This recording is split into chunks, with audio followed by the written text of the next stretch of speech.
नमस्कार, मैं तरुण वर्मा और मैं एक क्लिनिकल साइकोलॉजिस्ट हूँ।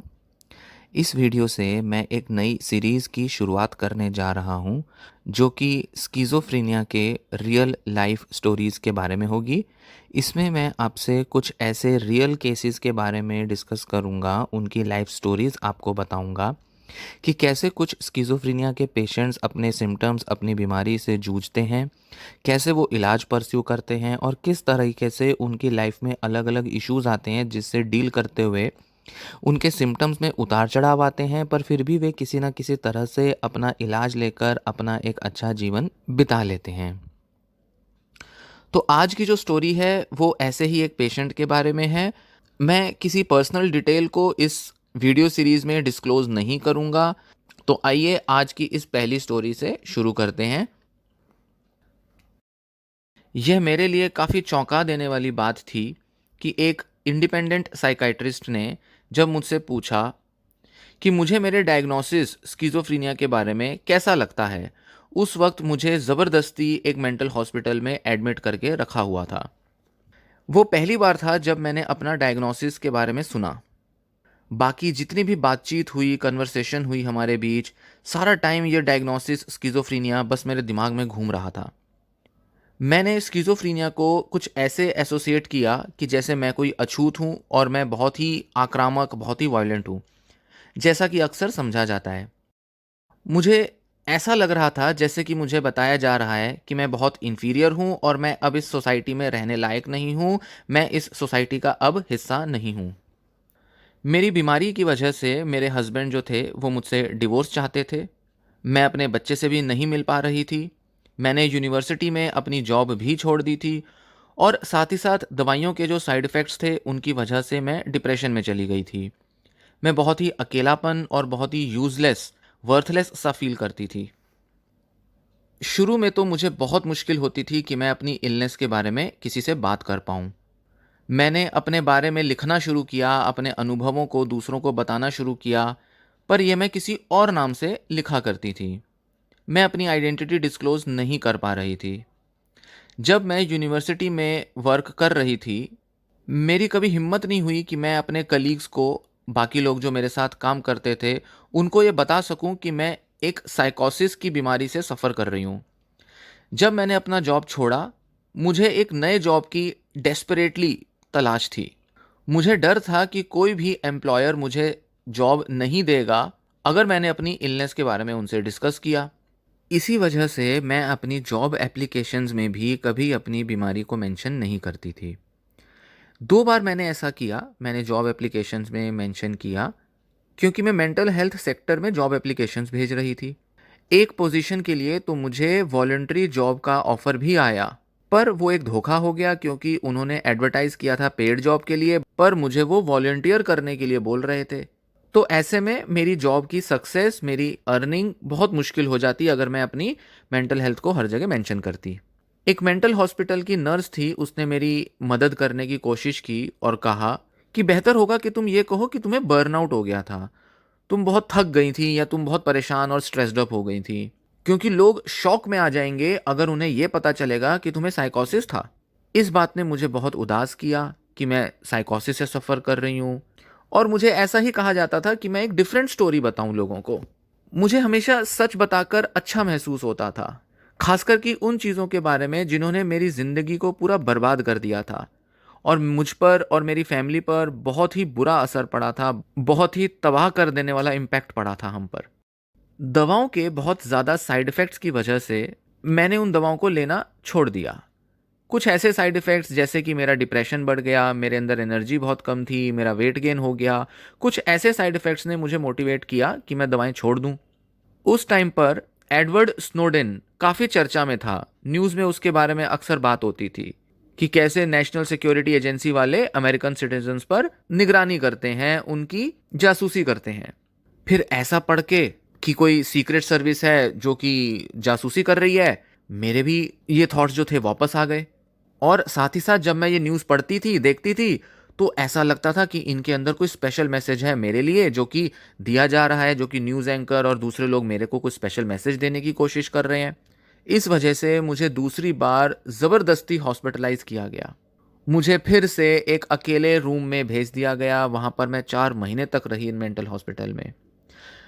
अपने हॉस्पिटल के स्टे के दौरान भगवान ने मुझे एडवाइस दी। उन्होंने मुझे बोला कि अपनी मेंटल इलनेस के बारे में ओपन हो जाओ और मेरे घर आ जाओ। मेरा डायग्नोसिस स्कीज़ो अफेक्टिव डिसऑर्डर में बदल गया। अब मुझे पता चला कि मुझ में सिर्फ साइकोसिस की ही वल्नरेबिलिटी नहीं है, जबकि मेनिया के भी चांस हैं। इस स्कीज़ो अफेक्टिव डिसऑर्डर के डायग्नोसिस ने मुझे और भी बहुत बुरा महसूस कराया।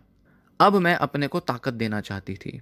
इसलिए मैंने डिसाइड कर लिया कि मैं खुद को लेबल दूंगी कि एक ऐसी व्यक्ति जिसको कि वल्नरेबिलिटी है साइकोसिस और मेनिया की। मैंने ये नाम छोड़ दिए, स्कीज़ो अफेक्टिव, स्कीज़ोफ्रीनिया, ये सब नाम मैंने छोड़ने का निर्णय लिया।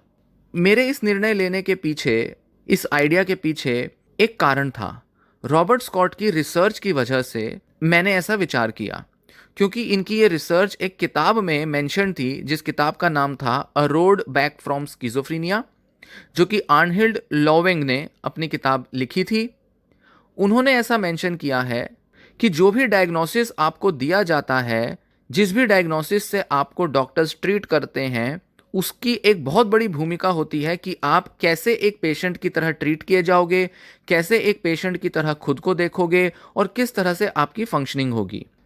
फिर मैंने जब अपना डायग्नोसिस डिस्कस किया, लोन लेते वक्त जब मैंने कंपनी के, बैंक के रिप्रेजेंटेटिव को जब अपनी कंडीशन के बारे में बताया, तब मुझे कुछ ऐसा रिएक्शन मिला जब उन्होंने कहा कि मेरी बीवी को भी साइकोसिस हुआ था, बहुत ही बुरी कंडीशन थी उनकी। मैं चौंक गई कि वो कितना कंपैशनेट है, कितना दयालु है, और उसकी वाइफ भी इसी इशू से सफ़र करी है। इसके बाद सिटी काउंसिल की मैं एक कमेटी मेंबर बन गई। मैं खुद को लेकर बहुत ही अनश्योर थी, अनिश्चित थी, क्योंकि जो स्टिग्मा था मेरी इलनेस को लेकर, उसकी वजह से अक्सर मैं बात खुलकर तो नहीं करती थी, पर किसी ऐसे दिन थोड़ा बहुत बता दिया करती थी या बात कर लेती थी जब बहुत ज़्यादा काम नहीं होता था, या अकेले में लोगों को ही बताया करती थी। खुलकर अपने ऑफिस में चर्चा नहीं करती थी। पर दूसरे जो कमेटी मेंबर्स थे वो बड़े अंडरस्टैंडिंग थे। एक काउंसलर थे जिन्होंने अपने पुराने एक्सपीरियंसेस के बारे में बताया। एक बार एक मीटिंग के दौरान किसी ने मुझे ये रिमार्क दिया कि आज का दिन तो बड़ा स्पेशल है, क्योंकि हम सब ने अपने एक्सपीरियंसेस को बहुत ओपनली डिस्कस किया है। ऐसी ही कुछ मीटिंग्स के बाद और ऐसे ही कुछ एक्सपीरियंसेस के बाद मेरी लाइफ में एक बड़ा बदलाव आया। अब मैं पब्लिकली शेयर करती हूँ अपने एक्सपीरियंसेस के बारे में, जो कि मुझे साइकोसिस के वजह से हुए थे, ताकि मैं पेशेंट्स को, साइकेट्रिस्ट को, नर्सिस को, सबको हेल्प कर सकूं, और वो सारे लोग जो मेंटल हेल्थ सेक्टर में काम करते हैं उनको भी मदद दे सकूं, और जनरल पब्लिक को मैं इन्फॉर्म भी कर सकूं। मेरे फैमिली वाले और मेरे जो क्लोज फ्रेंड्स हैं वो सब जानते हैं कि मेरे लिए दवा लेना कितना इम्पॉर्टेंट है, और साथ ही साथ बहुत ज़रूरी है कि मैं अपने साइकाइट्रिस्ट से डिस्कस करूं डोजेज के बारे में, उसके इफ़ेक्ट्स और साइड इफ़ेक्ट्स के बारे में। साथ ही साथ मैं ये भी डिस्कस करूं कि मुझे कौन से स्पोर्ट्स पसंद हैं, मैं कहाँ घूमना फिरना पसंद करती हूँ, वॉक पे जाना मुझे कैसे पसंद है अपने दोस्त के साथ, मैं चर्च विज़िट करती हूँ उसके बारे में बात करूँ, और साथ ही साथ मुझे कब अपॉइंटमेंट्स चाहिए, कब नहीं चाहिए, कब कैंसिल करनी है, कब ज़्यादा चाहिए, इन सब चीज़ों के बारे में मैं खुलकर बात करूं। ऐसा मेरे फैमिली मेम्बर्स भी सोचते हैं और ऐसा मुझे भी ज़रूरी लगता है। जब मैं लोगों से पर्सनली मिलती हूँ, पर्सनल एनकाउंटर करती हूँ, तो ये सिचुएशन पर डिपेंड करता है कि मैं अपनी मेंटल वल्नरेबिलिटी को बताऊं या ना बताऊं।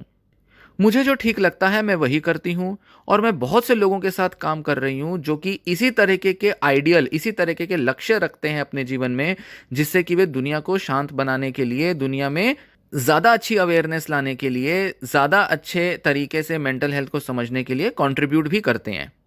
अभी हाल ही में मैंने एक पीस मीटिंग के बाद बताया कि कैसे साइकोसिस, ये जो साइकोटिक सिम्टम्स रहे और इनके जो एपिसोड्स रहे मुझे, ये कैसे इन्होंने एक ड्राइविंग फोर्स की तरह काम किया, जिससे कि मैं दुनिया में शांति लाने के लिए काम कर सकूं, और मैं उम्मीद करती हूं कि मैं कुछ ऐसा देखूं कि एक ऐसी दुनिया बने जिसमें कि सारे बच्चे आपस में खेल सकें और प्यार से, मोहब्बत से रह सकें। इस तरह ये स्टोरी समाप्त होती है। उम्मीद है ये स्टोरी आपको पसंद आई होगी। ये पहली स्टोरी, इसको सुन के आपको कुछ बेहतर लगा होगा, कुछ आपको अपने घर में जो पेशेंट हैं, या आप अगर खुद पेशेंट हैं तो आपको जानकर थोड़ी सी उम्मीद बंधी होगी, थोड़ा सा बेटर फील हुआ होगा कि कैसे लोग आप ही की तरह या आपके फैमिली मेम्बर की तरह किस तरह से स्किज़ोफ्रेनिया से डील करते हैं। स्किज़ोफ्रेनिया कह लीजिए या साइकोटिक डिसऑर्डर कह लीजिए, किसी भी नाम से हम इसको बुला सकते हैं। लोग अपने-अपने हिसाब से इसको या तो नाम देते हैं या फिर नहीं देते, जैसे कि इन पेशेंट ने किया। तो अगर ये वीडियो आपको पसंद आई हो, तो वीडियो को लाइक करें, साथ ही साथ इसे किसी ऐसे व्यक्ति के साथ शेयर करें जिनको कि इस वीडियो से फ़ायदा हो सकता है, जानने में मिल सकता है। ऐसी और भी वीडियोज़ आगे इस सीरीज़ में आएँगी, उनको भी आप देखते रहिएगा, औरों से भी शेयर कीजिएगा।